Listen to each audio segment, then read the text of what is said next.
Happening now, the rush to get home, that's in full swing. Today is one of the busiest travel days of the entire year, but extreme weather from coast to coast is making things difficult for millions of people on the roads and at airports across the country. Our team is tracking it all. We'll start with NBC's Guad Venegas at Miami International Airport. Guad, what are you seeing, both international as well as national flights?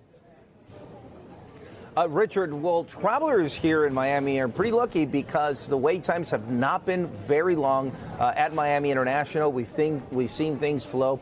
They were predicting to screen about 3 million of the 40 million passengers that TSA was predicting to screen throughout the holidays here at MIA. I've been speaking to a lot of the passengers arriving who said they did see the news about the weather delays. And for passengers that are leaving Miami International, going to a lot of the hub cities that have been affected, of course, they have been affected by some of these delays.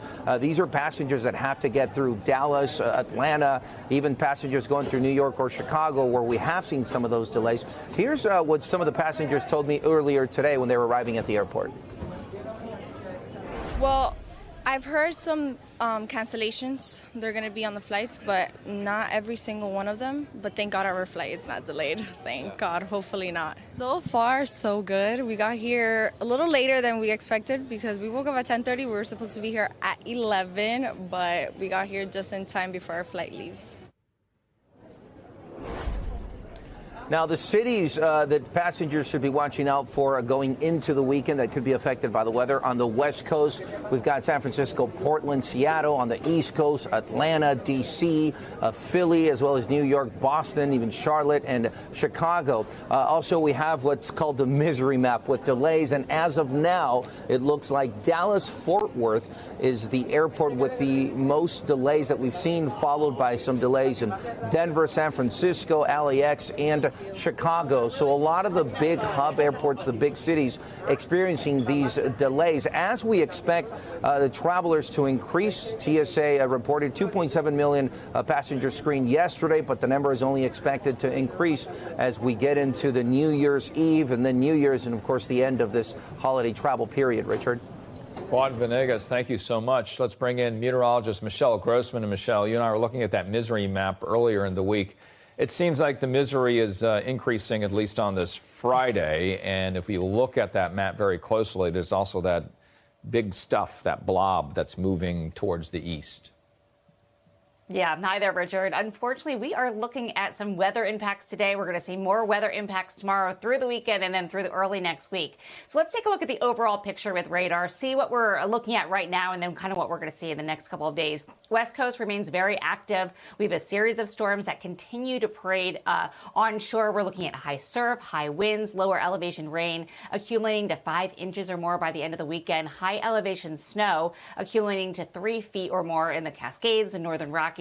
Those would be the hot spots for the highest elevations. We also have avalanche watches, so that's really dangerous, really peaking tomorrow morning. So something to keep in mind on the West Coast. Now look at the 2/3 of the country looking at some green, right? We're looking at some rain from the upper Midwest into the Midwest, the Great Lakes, the Ohio Valley, the Tennessee Valley, the Mississippi Valley. You get the idea. A lot of us are seeing rain right now. You're even seeing those darker colors, the reds, the oranges, the yellows, telling us where we are seeing heavier rain. And on the tail end of that cold front along the Gulf Coast states, that's where we're seeing the severe weather. We had a tornado report in Mississippi.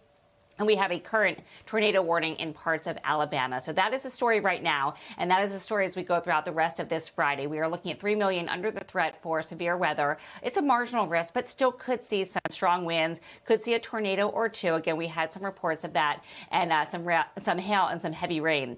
Back to the west, travel impacts continue and will continue to impact throughout the weekend in the west because we are looking at really high winds and really heavy rain, heavy snow as well. High surf, so the streams, the creeks, the rivers are rising as well. In terms of the air, kind of confirming what Guad had said, we're looking at likely delays in Seattle, Portland, possible delays in San Francisco, likely delays in the middle of the country too, in Minneapolis, Chicago, Kansas City, Nashville, and New Orleans certainly could see some slowdowns as well. Here's a severe threat for today. Not quite as robust as yesterday and not nearly as robust as tomorrow, so we'll get to that in just a second. But for this afternoon, we're looking along the Gulf Coast states, Mississippi, Alabama, parts of eastern Louisiana, winds gusting up to 60 miles per hour with any of these storms, heavy downpours that could lead to some flash flooding. The chance for some hail and a brief tornado or two is possible.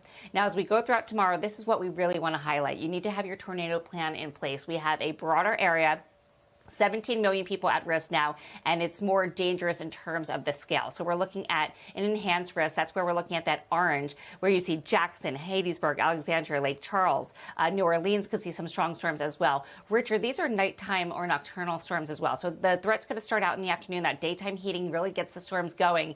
And then by the overnight hours, this is when it becomes double as deadly. What does that mean and why? Well, we're really just surely not aware. We're asleep. We're not quite as prepared. We're not hearing the tornado siren. So you want to remain weather aware tomorrow night. Put anything close to you that's going to wake you up, or sleep in the lowest level of your house or an interior room in your house if you don't have a basement. That's something to think of when you go to sleep tomorrow night. Now, as by Sunday, we're going to see 14 million people at risk from the mid-Atlantic throughout the Carolinas, the southeast for severe storms. Again, could see winds gusting up to 60 miles per hour. We do have the chance for a few tornadoes, and we're looking at a chance of hail. The risk is low, but it's still not zero, especially where you see the yellow area. So Raleigh, Charlotte, Columbia, Charleston, down to portions of Georgia as well. Let's talk about the winter alerts, because we have a slew of them. We have winter weather advisories, winter storm warnings, winter storm watches, and avalanche watches. The avalanche watch is in that light pink color, Richard. And again, this would be most prominent tomorrow morning. So something that's, to me, really scary. You can't really predict them. So just be careful if you're out and about on those mountains, the highest